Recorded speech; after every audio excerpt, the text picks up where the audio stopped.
नमस्कार। आध्यात्मिक शोध केंद्र के इस मंच पर आपका स्वागत है। आध्यात्मिक शोध केंद्र, जो कि इस मंच का नाम है स्पिरिचुअल रिसर्च सेंटर, इस मंच के जरिए हम लोगों ने कोशिश की है अपने साधकों की एक मंडली द्वारा, भारत के साधु संतों के विचारों द्वारा, कि सनातन धर्म को और मजबूत करने के लिए जो प्रश्न लोगों द्वारा उठाए जा रहे हैं उसका उत्तर दें। जितना अच्छा उत्तर सनातन धर्म की ओर से होगा, सनातन धर्म उतना ही ज़्यादा मजबूत होगा।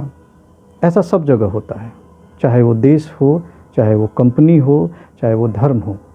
अगर धर्म से संबंधित कुछ सवाल उठ रहे हैं तो उसका उत्तर देना चाहिए। ये काम हमारे धर्म गुरुओं का है।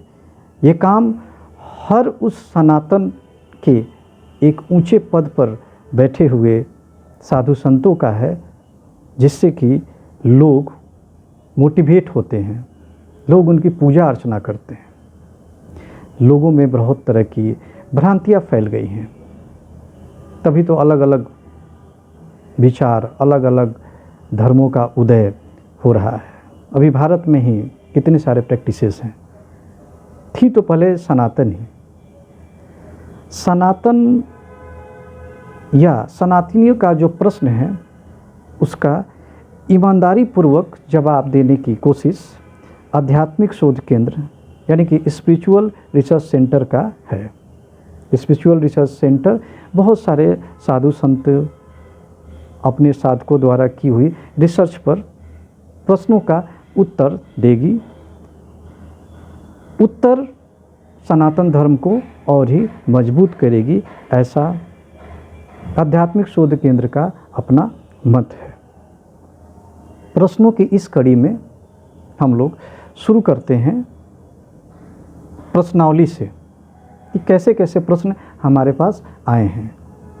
युवाओं का एक अलग झुंड है जो बहुत सारे सवाल पे सवाल दागते जा रहा है। वृद्धों की भी एक संख्या है, महिलाओं की भी बात है जो प्रश्न कर रहे हैं। धर्मगुरु या तो इसका जवाब देने से बच रहे हैं, या तो हो सकता है कि वो जवाब देना नहीं चाहे। लेकिन आध्यात्मिक शोध केंद्र किसी भी तरह के सवाल आप पूछ सकते हैं, सवाल शेयर कर सकते हैं, और स्पिरिचुअल रिसर्च सेंटर उसका ईमानदारी पूर्वक जवाब देने का कोशिश करेगी, जिससे कि आध्यात्मिक शोध केंद्र का जो मंच है वो मजबूत हो सके और अपना सनातन धर्म भी मजबूत हो सके। आइए शुरू करते हैं प्रश्नों की कड़ी। प्रश्नों की कड़ी में जो पहला प्रश्न है वो यह है कि सनातन धर्म में बहुत सारे देवी देवता हैं, तो किस देवी देवता की पूजा किस किताब से करें? इसके लिए किताब रेकमेंड करने की बात की गई है। बहुत ही अच्छा प्रश्न है। बड़ी विचित्र बातें हैं ये कि अभी भी हमारे देश में भारत सरकार की तरफ से या सरकार की तरफ से कोई भी किताब, सरकारी किताब जिसको ऑथेंटिक माना जा सके, प्रकाशित नहीं हुई है। ये दुर्भाग्य की भी बात है और दुख की भी बात है। जो भी भारतवर्ष में धार्मिक किताबें हैं उसको किसी प्राइवेट ऑर्गेनाइजेशन के द्वारा ही पब्लिश किया जाता है।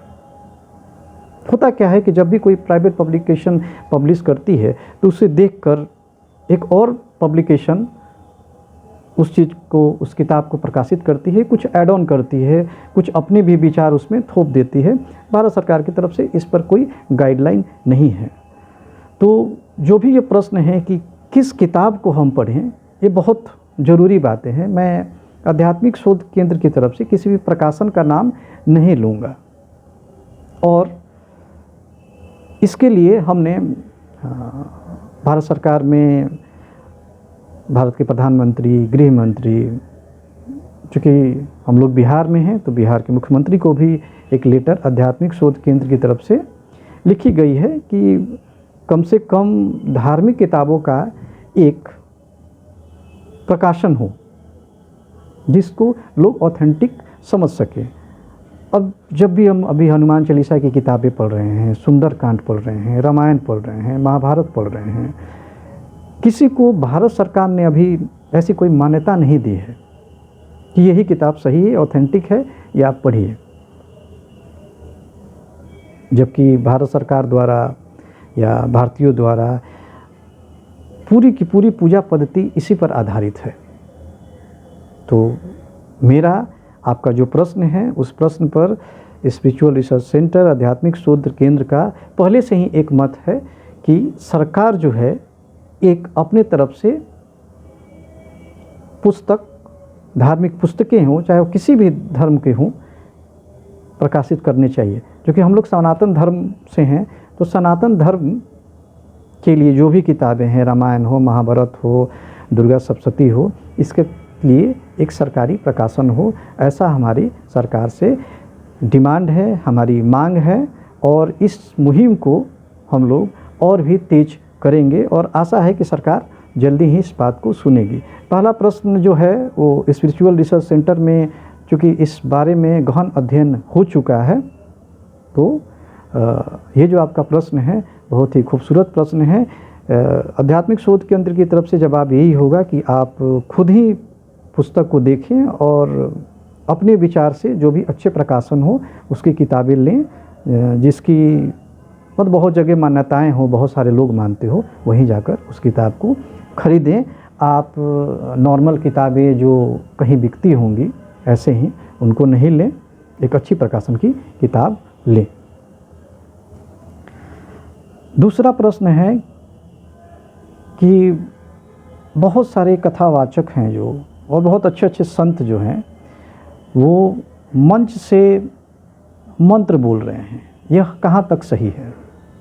देखिए, बहुत ही अच्छा प्रश्न है ये कि बहुत बड़े बड़े साधक, मैं किसी का नाम नहीं लूँगा, आप लोग सभी बुद्धिजीवी लोग से वर्ग से आते हैं, आप YouTube चैनल पर देख लीजिए क्या हो रहा है। सभी लोग मंच से मंत्र बोल रहे हैं, यह मंत्र कीजिए आपका जीवन सुधर जाएगा, यह मंत्र कीजिए आपकी धन की वर्षा होने लगी, यह मंत्र कीजिए आपका बच्चा पास हो जाएगा, यह मंत्र कीजिए आपके घर में जो बच्चे बच्चियां हैं उनकी शादी हो जाएगी, यह मंत्र कीजिए रोग मुक्त हो जाइएगा। देखिए, स्पिरिचुअल रिसर्च सेंटर आध्यात्मिक शोध केंद्र का साफ मत है कि मंच से आप मंत्र को बोल ही नहीं सकते हैं। मंत्र का आप वोकल होकर उच्चारण ही नहीं कर सकते हैं। मंत्र तो छुपा हुआ चीज़ है जो गुरु देता है अपने शिष्य को। आप बहुत सारे धर्म गुरु हैं, आप जाकर उनसे मिलिए और उनसे दीक्षा लीजिए। जब दीक्षा लीजिएगा तब आपको वो मंत्र देंगे, और जब मंत्र देंगे उस मंत्र का प्रयोग करें। और मेरा कथावाचकों से विनम्र निवेदन होगा कि मंच से, क्योंकि आप लोग बहुत बड़े हैं, आप को भारतीय लोग बहुत पसंद करते हैं, आपकी सारी बातें मानते हैं, तो कम से कम मंच से मंत्र न बोलें आप। हमारे शास्त्रों में लिखा हुआ है कि आप मंत्र ऐसे नहीं बोल सकते हैं। मंत्र की एक अपनी शक्ति होती है। मंत्र अपने आप में ही ईश्वर के पास पहुंचने का एक बहुत ही आसान सा माध्यम है। इस मंत्र को जब कमर्शियलाइज कर दिया जाएगा, कमर्शियल कर दिया जाएगा, व्यापार की तरह यूज करने लिया जाएगा, तो इसका प्रभाव हमारे देश पर बहुत खराब पड़ेगा। सभी धर्मगुरु, सभी साधु संतों से आध्यात्मिक शोध केंद्र की तरफ से यह निवेदन है कि आप मंच से किसी भी मंत्र को न बोलें, आप लिख कर दें। हो सकता है कि बहुत सारे लोगों से आप मिल नहीं सकें, तो उन्हें आप लिख कर दें। और जब आपको दीक्षा देनी है तो उतनी मेहनत धर्मगुरुओं को करनी पड़ेगी। भारतीय बड़े ही आतुर रहते हैं मंत्रों के बारे में जानने के लिए। कुछ दिनों से ही मैं सुन रहा हूँ, एक व्यक्ति से बात कर रहा था, अपने रिश्तेदार ही हैं, एक मंत्र का वो जाप कर रहे थे। मैंने पूछा कहाँ से ये मंत्र करते हैं? YouTube का नाम लिया उन्होंने। क्योंकि मैं उनकी गलती नहीं बोलूँगा, क्योंकि इतने सारे बड़े बड़े धर्मगुरु जब इस बात को नहीं समझेंगे तो क्या कहा जा सकता है। आध्यात्मिक शोध केंद्र उनसे निवेदन करेगी और हम लोग अपने तरफ से उन्हें एक पत्र भी लिखेंगे जिसमें निवेदन करेंगे कि वो मंच से किसी भी तरह का मंत्र न बोलें। चलिए प्रश्नों की कड़ी में आगे बढ़ते हैं और अगला प्रश्न हम लोग लेते हैं। ध्यान का भारत में क्या हो रहा है और ध्यान पर आपके क्या विचार हैं। बहुत ही अच्छा प्रश्न है ध्यान से संबंधित। मेडिटेशन, देखिए ये फिर से वहीं पे हम लोग आ गए, सरकार पर ही आ गए। सरकार की एक नैतिक जिम्मेवारी होती है कि जो नीड्स हैं लोगों की, बेसिक नीड्स है, उनको पूरी करें। और आप देखेंगे किसी घर में, वो चाहे गरीब हो, अमीर हो, मध्यम वर्ग का इंसान हो, उनके घर आप पूजा पद्धति स्थापित देखेंगे, वो पूजा पद्धति करते ही आ रहे हैं। पूजा पाठ का अपना एक बोलबाला है ही। हर घर में आपको पूजा पाठ का माहौल मिलेगा। भारत में तो कम से कम इसकी संख्या नहीं भी है तो 98% लोगों के यहाँ आपको देखने को मिल जाएगी। खासकर सनातन धर्म में तो हर घर में 98 क्या, मैं तो बोलूँगा कि 100% घरों में ऐसी अपनी मान्यताएं हैं कि वो लोग पूजा पाठ कर रहे हैं। ध्यान के बारे में एक मत यह है कि शुरुआत से ही सरकार और बहुत सारी पूजा पद्धति को भी मैं भूलना चाहूँगा जो ध्यान की महत्ता को कम करते चले गए। उनके लिए ध्यान पर बोलना मतलब अध्यात्म से पंगा लेना, इस तरह की धारणाएं उनके अंदर आ गई हैं। ध्यान की बातें ही नहीं करते। बिना ध्यान का आप पूजा कैसे कर सकते हैं। ध्यान का एक अपना महत्व है। अगर आप कहो तो ध्यान का जो जनक हैं, ध्यान के जो जनक हैं वो भगवान शिव हैं। यानी कि ध्यान का आविष्कार और ध्यान के बारे में जितनी भी तरह की बातें बताई गई वो भारत से उसकी शुरुआत हुई। लेकिन आप देख रहे हैं ना कि बहुत बड़े बड़े लीडर हैं, वो विपश्यना एक मेडिटेशन है, ध्यान है, क्रिया, उसको करने के लिए विदेश जा रहे हैं। अब बताइए कुछ दिन में ऐसी नौबत ना आ जाए कि सत्यनारायण भगवान की कथा सीखने के लिए या कहलवाने के लिए विदेश से लोगों को बुलाना पड़ जाए। अब ध्यान सीखने लोग विदेश जा रहे हैं, तो इसमें हमारे जो पूजा पद्धति है, नए नए प्रैक्टिसेस हैं, इनका बहुत दोष रहा इसमें कि उन्होंने ध्यान पर दिया ही नहीं, ध्यान पर ध्यान ही नहीं दिया कि ध्यान की महत्ता कितनी है। बिना ध्यान आप पूजा कैसे कर सकते हैं, कर ही नहीं सकते हैं। ये चाहे मैं हूँ चाहे आप हो, ये बात आप भी जानते हो। आंखें बंद रहती हैं, मन शांत रहता है, उससे तो ध्यान की शुरुआत होती है। तब तो आप अगरबत्ती जलाते हैं। ऐसी परंपराएं जहाँ पर ध्यान का महत्व न हो, ऐसी पूजा पद्धति जहाँ ध्यान का महत्व न हो, वो तो नष्ट ही होंगी। सनातन का सबसे ज़्यादा नुकसान इसी बात से हुआ कि हमने ध्यान पर जोर ही नहीं दिया। आप देखिए बहुत सारे ऐसे मंदिरें हैं, बहुत सारे बड़ी बड़ी मंदिरें हैं, मैं जहाँ रहता हूँ कहीं पर भी कोई ध्यान की क्लासेस ही नहीं है। सरकार के तरफ से तो चाहे वो भारत सरकार हो, चाहे राज्य सरकार हो, किसी की भी सरकार रहे, किसी भी दल की सरकार रहे, सनातन सभी दलों का समर्थन करता है। सनातन धर्म की एक खासियत है। लेकिन किसी ने भी ध्यान को आगे बढ़ाने की कोशिश नहीं की। मेरा तो यह मानना है आध्यात्मिक शोध केंद्र का एकदम मजबूत अपना पक्ष है कि ध्यान को सरकारी मान्यता मिले। सरकार ये सुनिश्चित करे कि ध्यान की जो पढ़ाई है, ध्यान को सिलेबस में शामिल किया जाए। हो सकता है कि इस मुहिम को चलाने में कुछ टाइम लगे, लेकिन आध्यात्मिक शोध केंद्र इस मुहिम को भी शुरू कर दी है और हम लोग इसमें कामयाब होंगे। देखिए सरकार तो योग को भी मान्यता नहीं दे रही थी, जबकि स्वामी रामदेव, उनसे बड़े बड़े योग करने वाले लोग हमारे देश में हैं। इसको भी 2014-15 में मान्यता मिली और आयुष मंत्रालय के कारण या आयुष मंत्रालय खोलकर उसमें योग को मान्यता दी गई और भारत सरकार की तरफ से एक बुलेटिन भी अब निकलता है कि योग आप कैसे करें। तो भाई साहब, आप योग को मान्यता इतने दिनों से नहीं दे रहे थे, अब आपने दिया। इतने संघर्ष के बाद 2015 में दिया आपने, जबकि योग तो कितने दिनों से करते आ रहा लोग। और ध्यान तो मतलब ध्यान के जनक ही भगवान शिव हैं।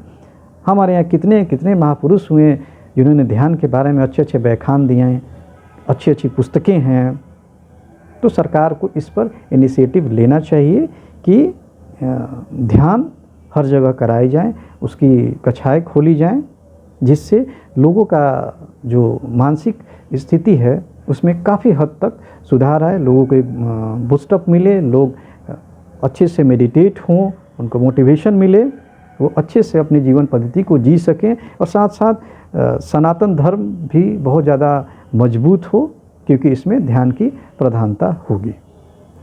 चलिए आगे बढ़ते हैं हम और प्रश्नों पे। देखिए, ये बहुत अच्छा प्रश्न आया है कि भारत सरकार में एक आध्यात्मिक या धार्मिक मंत्रालय का गठन होना चाहिए। देखिए, बड़ा सिंपल सा प्रश्न है इसमें। अभी देखिएगा कि भारत में एक मुहिम चल रही है कि सनातन बोर्ड बनाइए, वक्फ बोर्ड की राह पर। भाई, आप सनातन बोर्ड बनाने की मांग क्यों कर रहे हो?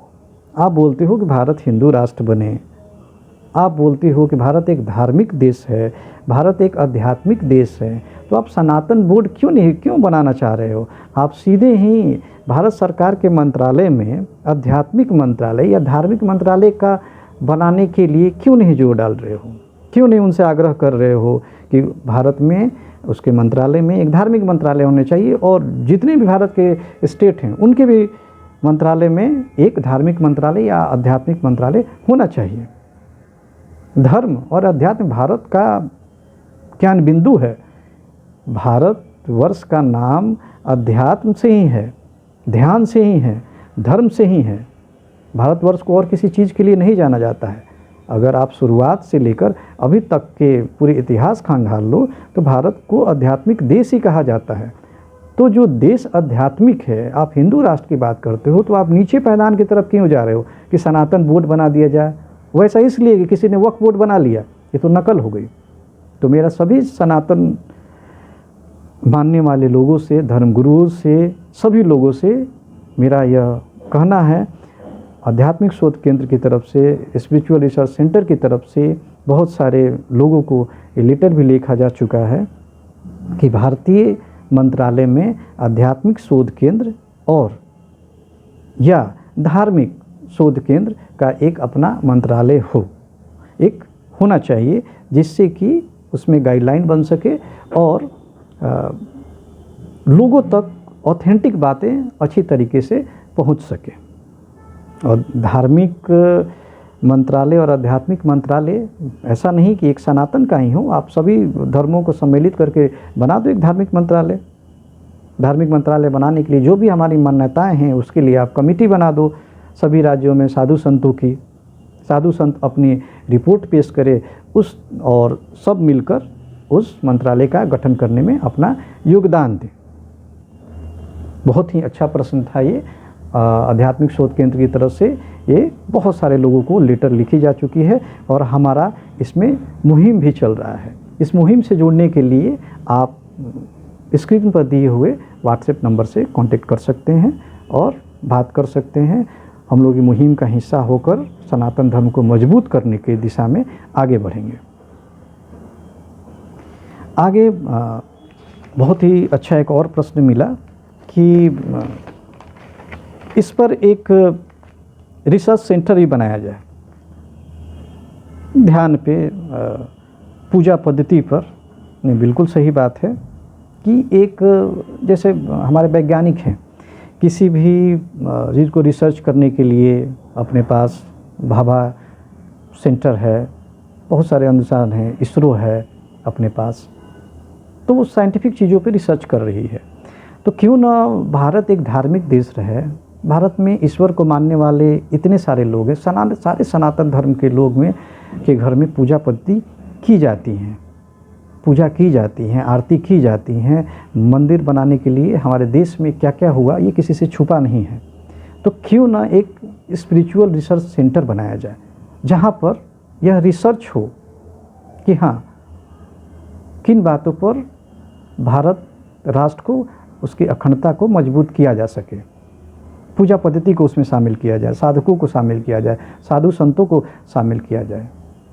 पुराने ज़माने में बात कही जाती थी, किसी कोई रोग हो गया बड़ा सा, और भारतीय सनातन धर्म में वैसे मंत्र मौजूद हैं, वैसी साधना मौजूद है जिसके द्वारा उनको ठीक किया जा सकता है।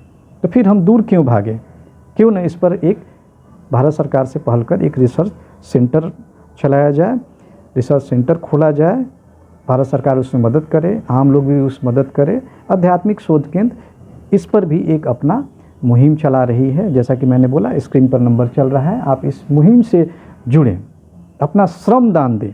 इसमें आप श्रम दान करें, आध्यात्मिक शोध केंद्र आपका श्रम दान लेकर इसमें आगे बढ़ेगी और इस मुहिम को सफलतापूर्वक पूरा करने का खूब प्रयास करेगी। अब अगला प्रश्न आ रहा है जिसमें कि भारत में मंदिर बहुत खोले जा रहे हैं, क्या महत्व है मंदिरों का? देखिए, मैं आपको बता दूं, जितना शहर, जिस शहर या जिस गांव की मंदिर की भव्यता जितनी अधिक होगी, आध्यात्मिक शोध केंद्र का यह मत है। और सनातन धर्म के लिए ये बोलने के लिए मैं बिल्कुल स्वतंत्र हूँ। जिस शहर, जिस गांव या जिस राष्ट्र, जिस राज्य में मंदिर जितना भव्य होगा, मंदिर की भव्यता कैसे बढ़ती है? मंदिर भव्य हो, देखने में साफ सुथरा हो, उसमें लोगों का आना जाना लगा रहे, उसमें आध्यात्मिक गुरु हो, साधु संत हो, फिर वो चीज़ें बड़ी विकसित हो जाती हैं, वहाँ के लोग विकसित हो जाते हैं। उदाहरण के लिए आप मुंबई देख लीजिए, मुंबई में जितने भी मंदिर हैं, आपको वहाँ थोड़ा बहुत ध्यान की परिभाषा आपको ज़रूर मिलेगी, थोड़ा बहुत ही है लेकिन है, भव्यता है। मंदिर भव्य होना चाहिए। हमारे यहाँ बिहार में या यूपी में मंदिर हैं, उनकी धार्मिक प्रामाणिकता इतनी ज़्यादा है कि जिसके बारे में मैं बता ही नहीं सकता। इतनी मान्यता है, इसको मानने वाले लोग हैं, उसको भी भव्य बनाया जा रहा है। तो मंदिर जितना भव्य होगा उतना वो शहर ज़्यादा विकसित करेगा। आप समझ सकते हो कैसे? लोगों का आवागमन होगा, होटल्स बनेंगे, बहुत सारी ऐसी बातें हैं जिससे कि मंदिर बनने से आप आगे बढ़ सकते हैं, आपका चित्त, आपका मन स्थिर रहेगा। तो मंदिर बनने से फ़ायदे ही हैं, नुकसान कहीं नहीं है। इसलिए भारत में मंदिर जितने बने हैं वो ठीक हैं, और भी अगर मंदिर बन रहे हैं तो और भी अच्छी बातें हैं। हम सनातन धर्म की तरफ से, आध्यात्मिक शोध केंद्र की तरफ से, स्पिरिचुअल रिसर्च सेंटर की तरफ से आप सभी को इस मुहिम में शामिल होने का न्योता देते हैं कि आप आइए और ये जो मुहिम है आध्यात्मिक शोध केंद्र का, इसमें साथ आइए। मुहिम में एक बार और से मैं दोहरा दूं, इसमें जो बातें हैं कि सरकारी प्रकाशन हो धर्म ग्रंथों का, ध्यान को किताबों में शामिल किया जाए, मंदिरों में या जितने भी भारत के मंदिर हैं वहाँ ध्यान करने के लिए सरकारी सहायता भेजें कि ध्यान की कक्षाएं चलाएं आप। और भारतीय सरकार जो है, भारत सरकार है, उसमें आध्यात्मिक मंत्रालय की जल्दी घोषणा किया जाए। उम्मीद है कि प्रश्नों की प्रश्नावली आपको और उत्तर देने की जो अपनी कोशिश है इसको आप पसंद करेंगे। जो कुछ भी आपको ऐड इन करना है आप कमेंट से ज़रूर बताएं ताकि आध्यात्मिक शोध केंद्र की इस मुहिम को और बल मिल सके। धन्यवाद। जय गुरु माँ की। ऐं श्री गुरुवे नमः।